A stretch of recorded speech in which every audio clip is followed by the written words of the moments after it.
بسم الله الرحمن الرحيم. دەستخۆشیم بۆ ئەنجومەنی سەرکردایەتی پارتی دیموکراتی کوردستان لە سلێمانی. من طبعا بە لەتیفەیەک دەست بە قسەکار مەکەم. ئەمە ئێمە کۆمەڵی ئیسلامی ڕامان دیار بوو، چونکە من نوێنەری چوار لایەنینەوە حەقیقەتە دەبێ وازەح بێت. ئەمە تا ئەخیر لەحزە لەگەڵ ڕیفراندۆم نەبووی و پێمان وان بوو زەمینە سازی بۆ نەکراوە، پێشمان وا بوو ئەو دەرانجامە خراپانەیە بێت. بەڵام ئەم معنایەوە نییە لەگەڵ دەوڵەتی کوردی نین. ئەمن زۆر بە پەلە چووم لەبەرەوە ڕیفراندۆمە جلی کوردیم لەبەر کرد. بەڵام برادران کە سێ لایەنێستەکی لە پشتی ڕیفراندۆم جلی کوردیان لەبەر نین. ئەوە هەر بۆ خۆشی بوو، ئەگەنان دەوڵەت بە جلی کوردی نییە بەرژین قایم بێ خەڵکی خراپی کوردیش کان فالیان کردینەوەیان کردین جلی کوردیان لەبەر بۆ وەسمەوە نییە. پێم وایە ئەمە هەر چوارمان و ئێوەش و کەسی دەرەوەش کەس نکۆڵی نییە. کورد مەزلومە، مەغدورە، مافی نەتەوەیی، مافی شەرعی خۆیەتی بە هەموو لایەک بووترێ کە دەوڵەتی نییە. هەر کەسێکیشمان کە سەفەرەکەین بە پاسپۆرتی ئەم بە عێراقی ئەو بە ئێرانی و بە تورکی لەوێ بەزەیەکمان بە خۆمان هەبێ بۆ هەموو دەوڵەتە هەبێ، بۆ کورد دەوڵەتی نەبێ. بەڵام لە ئیجازێوانش کە ڕیفراندۆمیان کرد، دوای ڕیفراندۆم بن چەپڵەیان لێدا، ڕێیان معتەبەرە، ئەی نرخێنین. بەڵام ڕیفراندۆم کە یادیەکەینەوە نەک وەک ئاهەنگ یادیەکەینەوە، چکە دەرەنجامی خراپێ بوو، نەبوو مواتەرات و دژایەتی یەکتریش بێ. با بۆ وێزگەیەک بێ بە خۆمانە بچینەوە. بەڕاستی کۆمەڵی هەڵەی زەق هەبوو لە ڕیفراندۆمە. باش ڕیفراندۆم کرا، وەزی نێو خۆمان چاک بوو؟ نەخێر. پەرلەمان داخرا بوو، دوو هێزی سەرەکی لای کەم جیاواز بوون لە ڕاو بۆ چوون و ئەوەدا، بۆوانش بە یەکەوە بوون، یەکڕێی بوون؟ نەخێر. ئەگەر یەکڕێی بوون و زەمینە سازیان بۆی کوڕ بە تایبەت یەکێتی و پارتی، ئەی بۆ دوای 16 ئۆکتۆبەر ئەم بەوەی خاین ئەویش بۆی تاکڕۆ. بۆ معنایەوەی زەمینە سازی بۆ نەکراوە، نەک لە دەرێ لە نێوخۆ. ئەی زەمینە سازی دەرێ چی بۆ کراوە؟ من برای بەڕێزم مامۆستا بەکرە لێ دەرەوە چاوەڕێی ململانێ بوون، ئێمە شەڕەکە بکەین و ئەوانیجا پشتگیریمان بکەن. مامۆستا بەکر ئەمریکا، مامۆستا بەکر بەریتانیا، مامۆستا بەکر ئێران، مامۆستا بەکردنەوە یەکگرتوەکان، مەجلیسی من بەیاننامەی دەکرد، تورکیا هاتە خەت، هەموو دنیا وتیان ئەم ڕیفراندۆمە تەئجیلکە. پاشان یەکێ لە هەڵەکان دەبێ بیڵێن، ئەویشەوەیە کە نامەکەی وەزیری خارجێ قبول نەکرا، ڕەت کرایەوە. بۆ؟ من لەو مەجلیسی خۆیان باسییان کردووە. تەمەنەوە قانونێکی کوردیشمانەیە، کێ سەرکەوێ لە پرۆسەیەکە هەمووی شەریکێتی، کێش سەر نەکەوێ بە تەنیا هێڵنەوە. ئەو برادرانی لە دەوری کاک مەسعود بوون، نەختی زوڵمیشیان لێ کرد، خۆیان بە تەنیا هێشتەوە هەندێک جار. ئەگەنا لەو مەجلیسە وتراوەڵا کاک مەسعودەوە بەهای نییە، هیچ بەهایەکی نییە.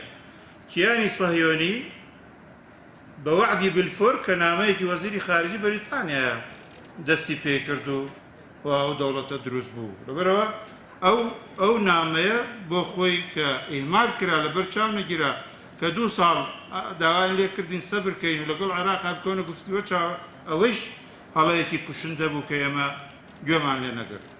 خاڵێکی تر ئێستا واقع بووترێ، نەک خەڵکێک لە بیری چوو بێ. حکوومەتی هەرێمی ئێمە دوای ڕیفراندۆم و دوای 16 ئۆکتۆبەر مەحکەمەی فیدرالی کە بڕیاری هەڵشاندنی نەتایجدا قبوڵمان کردووە. ئەوە حەقیقەتێکە، یعنی وەڵێ وەکو دیکرایە وەرن بە خۆمان ناچینەوە بزانین هەڵەکانمان چییە، بەڵام قبوڵمان کردو هەمووشمان چوونە بەغدا و تا ئێستش منافەسەی حزبیمانە لە بەغدا.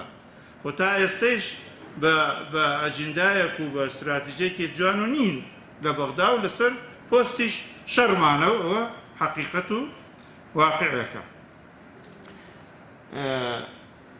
ئێمە بە 12 دەقەوەندەی بووترێ ئێستا چی بکەین؟ ئێستا طبعا ئێمە دەوڵەتمان نییە، ڕاستە، هەیشە دەوڵەتی هەیە، لە دەوڵەت ناچێ خەڵکەکەی ئاسوودە نییە. ئێمە ئەگەر لە پرۆسەی دروستکردنی دەوڵەتە ئەوە دەبێت خەونێک بێ نەکەر خەون بێ دەبێت ئەجندامانە بێ کاری بۆ بکەین وازی لێ نەهێنین فەرموو لەم ڕۆدەستی بکەین چی بکەین بۆ داهاتوو. بەڵام ئێستا چی بکەین؟ ئێستا با ئێمە شتێکی کە بکەین کە ئەویش خەڵک دەوڵەتی بۆ چییە؟ بۆی خۆشگوزەران بێ، بۆی لە دەوڵەتەکان مرتاح بێ، بۆی ڕانەکا بۆ ئەوروپا، بۆ ئەوەی بژێوی هەبێ، بۆی عەدالەتە بێ. باش ئێستا با بیکەین.